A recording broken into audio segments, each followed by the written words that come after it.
नमस्कार, आप देख रहे हैं खबर एक मिनट। आपके साथ मैं हूं ऋचा शर्मा। इस बुलेटिन में देखिए बिहार और झारखंड की सभी महत्वपूर्ण खबरें सिर्फ एक मिनट में।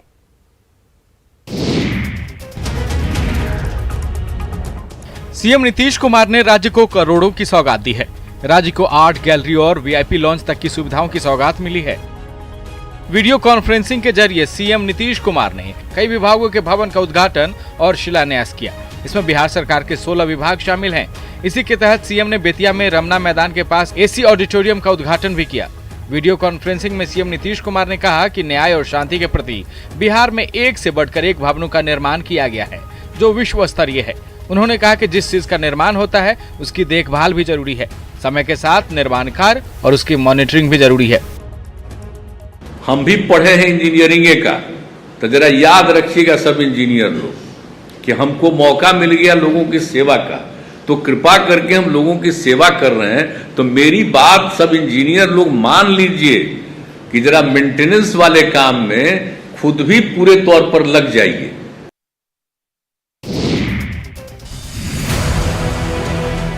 सिवान में अब तक जो चेन स्नैचर यानी छिनतई करने वाले लोग सड़कों पर वारदात को अंजाम देते हैं, उनके निशाने पर अब भगवान हैं। चेन स्नैचरों की नजर मंदिरों में लगी मूर्तियों के जेवरातों पर है, माँ दुर्गा के मंगलसूत्र पर है।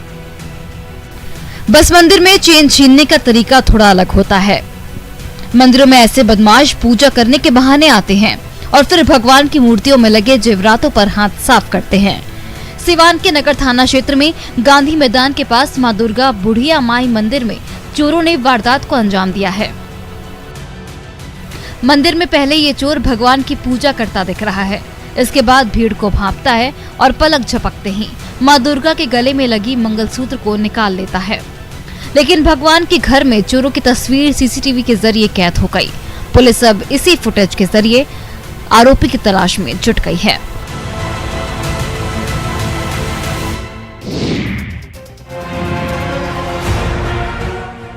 सुपौल के करजाइन थाना क्षेत्र के एक दवा दुकान में भीषण आग लग गई। देखते ही देखते आग ने भयानक रूप धारण कर लिया। दवा दुकान में आग लगने के बाद दुकान से आग की लपटें उठने लगी। करजाइन बाजार के बजरंग मेडिकल स्टोर में शॉर्ट सर्किट से आग लगने की बात कही गई है। देखते ही देखते घटनास्थल पर काफी मात्रा में लोगों की भीड़ जमा हो गई। भीषण आग लगने से लाखों की दवाइयां जलकर राख हो गई। आग की लपटें इतनी भयंकर थीं कि देखते ही देखते कुछ देर में दवा दुकान जलकर खाक हो गई। भीषण आग पर काबू पाना लोगों के लिए आसान नहीं था।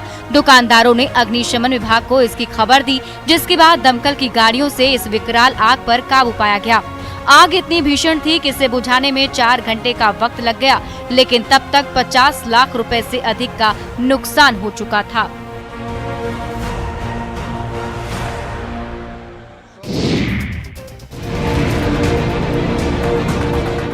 छपरा में जहरीली शराब पीने से एक युवक की मौत हो गई है। इलाज के दौरान अस्पताल में ही इनकी मौत हो गई। जहरीली शराब पीने से तबीयत बिगड़ने के बाद इन्हें अस्पताल में भर्ती कराया गया था, जहां इनकी मौत हो गई।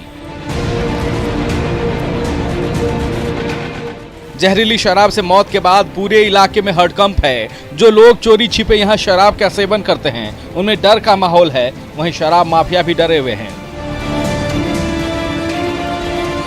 दरअसल जहरीली शराब पीने के बाद पहले इस युवक की आंखों की रोशनी चली गई थी। पानापुर से रेफर करने के बाद छबरा अस्पताल में इन्हें भर्ती कराया गया था। इधर युवक के परिजनों ने अस्पताल पर इलाज में लापरवाही का आरोप लगाया है। परिजनों का आरोप है कि सदर अस्पताल में बिना इलाज के ही इन्हें पटना रेफर कर दिया गया था, जिससे इनकी मौत हो गई।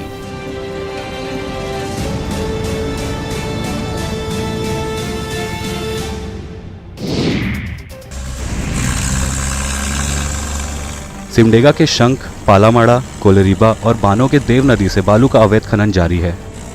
हाल ये है कि दिन दहाड़े बालू माफिया ट्रैक्टर ट्रक लेकर नदियों में जाते हैं और बालू का अवैध खनन कर रहे हैं। अभी गर्मी के समय में नदियों में पानी कम हो चुका है, जिसकी वजह से आसानी से बीच नदी से बालू को उठाया जा रहा है। कार्रवाई के नाम पे खनन विभाग के दावे खोखले साबित हो रहे हैं। इसका नकारात्मक प्रभाव नदी के संरचना पर पड़ रहा है।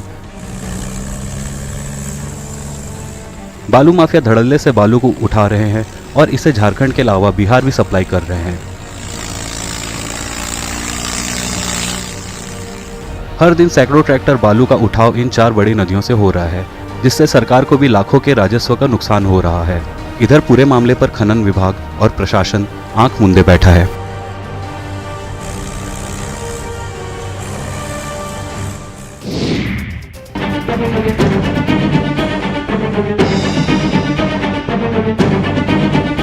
दुमका के शिकारीपाड़ा में कई मामलों में जब्त विस्फोटकों को बड़े ही सावधानी के साथ डिफ्यूज किया गया। गांव से दूर जंगल किनारे ले जाकर जब्त विस्फोटक को डिफ्यूज किया गया है। विस्फोटकों को डिफ्यूज करने के दौरान आसमान में धुएं का गुब्बार नजर आया। इस दौरान आसपास तेज धमाके की भी आवाज लोगों को सुनाई पड़ी। इस एक्सप्लोसिव को नष्ट करने के लिए रांची से बीडीएस की टीम दुमका के शिकारीपाड़ा थाना पहुंची थी और बरामद किए गए एक्सप्लोसिव को बहुत ही सावधानी से नष्ट किया गया। दरअसल 2017-18 केस में आदेश मिलने के बाद विस्फोटक को गांव से दूर इलाके में ले जाकर सभी विस्फोटक को नष्ट किया गया। विस्फोटक के दौरान काफी बड़ा धमाका हुआ, काफी मात्रा में धुआं उड़ने लगा। इस दौरान रांची आई बीडीएस टीम और शिकारीपाड़ा थाना की पुलिस मौके पर मौजूद थी।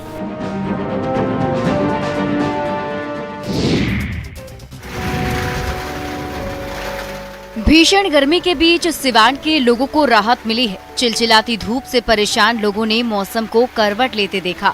लोगों ने मूसलाधार बारिश होते देखा। मौसम में अचानक हुए इस बदलाव से इलाके के लोग खुश दिखे। सुबह जब लोगों की नींद खुली तो बाहर मौसम का नजारा बदला सा था। पहले अचानक तेज आंधी आई और फिर तेज आंधी के साथ जोरदार बारिश होने लगी। बारिश की बड़ी बड़ी बूंदें तपिश पर भारी पड़ गई। इस दौरान जिले के अनेक हिस्सों में आंधी चली और हल्के बादल छाए रहने से लोगों को भयंकर तपिश से कुछ राहत महसूस हुई। गरज चमक के साथ मौसम के बदले मिजाज से लोगों की खुशी का ठिकाना नहीं रहा। हालांकि मौसम में हुई इस तब्दीली से किसानों को राहत नहीं मिली है।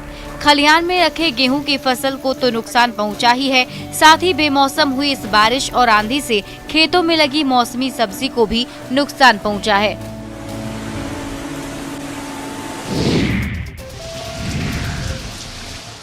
बक्सर में बढ़ते तापमान और चिलचिलाती धूप से परेशान लोगों ने राहत की सांस ली है। जहां कल तक गर्म लू के थपेड़े लोगों के लिए शामत बने हुए थे, वहां मूसलाधार बारिश हुई है। मौसम में यहां बदलाव देखने को मिला है। मूसलाधार बारिश होने से जिले के लोगों को गर्मी से राहत मिली है। कई घंटों तक हुई मूसलाधार बारिश ने लोगों को गर्मी और उमस से निजात दिला दी है। सुबह होते ही जिले के कई इलाके में घने बादल आसमान में दिखाई दिए और मौसम ने करवट बदली। तेज हवा चली और झमाझम बारिश शुरू हो गई। मूसलाधार बारिश से इलाका अंधेरे में घिर गया। करीब 1 घंटे तक हुई मूसलाधार बारिश से मौसम ठंडा हो गया, जिससे लोगों को गर्मी से राहत मिली। मूसलाधार बारिश होने से मौसम काफी सुहावना हो गया। वहीं बेमौसम इस बारिश ने मौसमी सब्जी और फलों को नुकसान पहुंचाया है।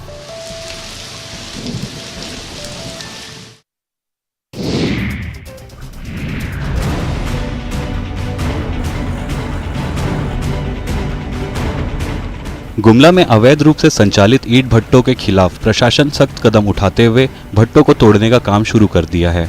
दरअसल गुमला में बिना वैध कागजात के 64 ईंट भट्टे चलाए जा रहे हैं। डीसी के निर्देश पर गठित टीम ने सबसे पहले करौंदी में संचालित अवैध ईंट भट्टों पर कार्रवाई की। बुलडोजर के माध्यम से ईंट भट्टा को तोड़ा जा रहा है। पहले चरण में वैसे ईंट भट्टों को ध्वस्त किया जा रहा है जिनके पास पर्यावरण प्रदूषण का सर्टिफिकेट नहीं है।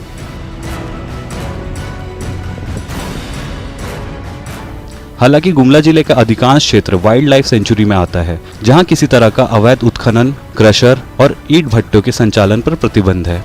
लेकिन सेटिंग रेटिंग कर संचालक नियम की अनदेखी करते रहे हैं। प्रशासन की ओर से ईंट भट्टों को तोड़ने के बाद अवैध रूप से संचालित क्रशरों को भी तोड़ने की योजना है।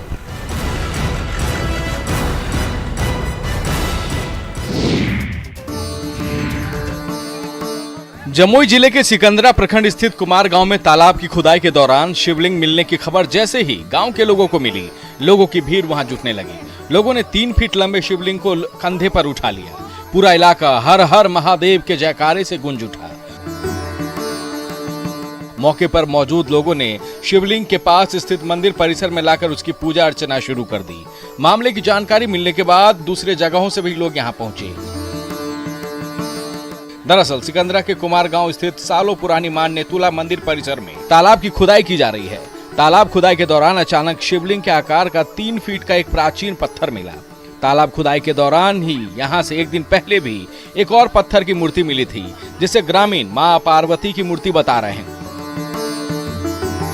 शिवलिंग और मां पार्वती की मूर्ति मिलने से मंदिर निर्माण की तैयारी की जा रही है।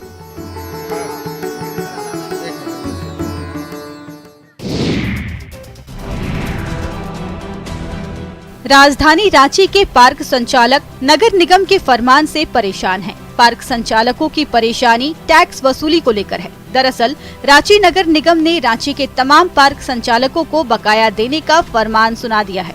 अब चूंकि कोरोना की वजह से 2 साल से ये तमाम पार्क बंद रहे, पर्यटक इन पार्कों में पहुंचे नहीं।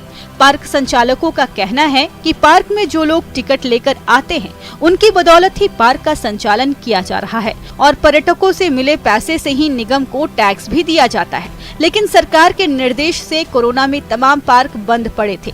पार्क बंद होने से पार्क संचालन में दिक्कतें होने लगी। ऐसे में पार्क की मेंटेनेंस भी खुद के खर्च पर संचालक को उठाना पड़ा। अब इस हालात में भी निगम बकाया रकम के भुगतान के फरमान जारी करे तो संचालक जाए तो जाए कहां और कैसे बकाया का भुगतान करे।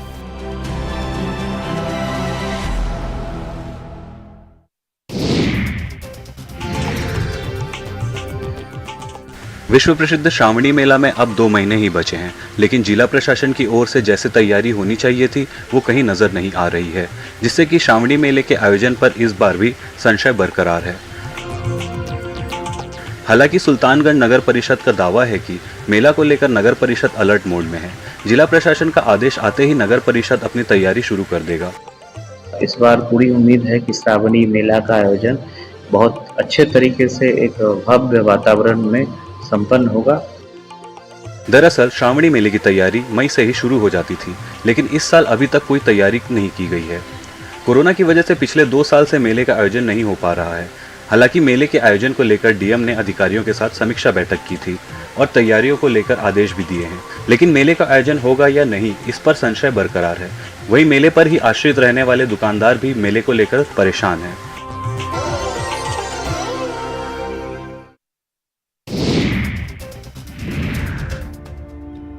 कटिहार में बदलते मौसम ने फलों के राजा आम को भी नुकसान पहुंचाया है। जिले के जिस रौतारा आम की पहचान बंगाल के मालदा आम से की जाती है, उस पर बारिश के दाग पड़ गए हैं। पहले भीषण गर्मी और फिर अचानक बेमौसम बारिश के बाद पकने से पहले आम पर धब्बे नजर आने लगे हैं। फलों को पेड़ पर ही प्राकृतिक तरीके से पकाने के साथ साथ आम को बचाने के लिए कृत्रिम बारिश की मदद ली गई है। बाढ़, सूखा, गर्मी और प्रदूषण जैसी समस्या से लड़ने में कृत्रिम बारिश अब तक किसानों के लिए कारगर हथियार के रूप में सामने आया है।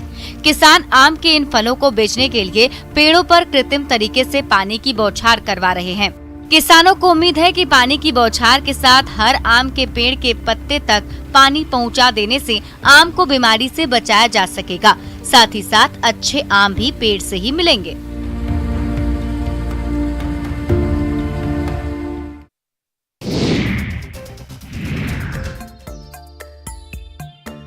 पीने का साफ पानी सभी का बराबर अधिकार होता है, मगर जो तस्वीरें सामने आई है वे कुछ और ही सच्चाई बयां कर रही है। दरअसल हजारीबाग के सीसीएल उरीमारी के आवासीय कॉलोनी में पानी आपूर्ति के लिए दामोदर नदी में बनाए गए चोभा में नाले का गंदा और दूषित पानी सीधे गिर रहा है। यही दूषित पानी श्रमिक कॉलोनी में आपूर्ति भी किया जा रहा है, जिससे श्रमिक बीमारी के शिकार हो रहे हैं। श्रमिकों और यूनियन प्रतिनिधियों का कहना है कि कई बार प्रबंधन से साफ पानी की मांग की गई, पर कभी किसी ने इस ओर ध्यान नहीं दिया।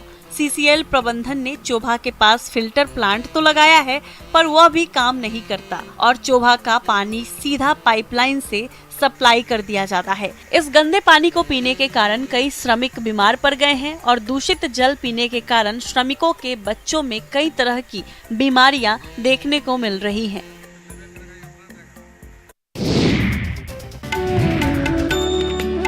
सीतामढ़ी के पुनौरा धाम में जानकी महोत्सव को लेकर तैयारियां जोरों पर है। जानकी महोत्सव को लेकर पूरे जिले में उत्साह और भक्ति का माहौल है। दरअसल कोरोना की वजह से बीते 2 साल से जानकी नमी पर बड़ा कार्यक्रम नहीं हो सका था। महोत्सव नहीं होने से भक्त भी कम संख्या में ही पहुंचे, लेकिन इस बार भव्य आयोजन की तैयारी जोर शोर से चल रही है। जानकी मंदिर और सीता प्रेक्षागृह का रंग रोगन के साथ खूबसूरत लाइट्स लगाए गए हैं। समारोह की शुरुआत 9 मई से होने वाली है। 9 मई को जानकी महोत्सव में विशेष कार्यक्रम आयोजित किए जाएंगे। माता सीता के जन्मोत्सव में बड़ी संख्या में साधु संत भी शामिल होंगे। इस दौरान माता सीता की जन्मस्थली पर भक्ति की धारा बहेगी। सीता जन्मोत्सव को लेकर विशाल शोभा यात्रा भी निकाली जाएगी। कई लोग इस शोभा यात्रा में शामिल होने जा रहे हैं।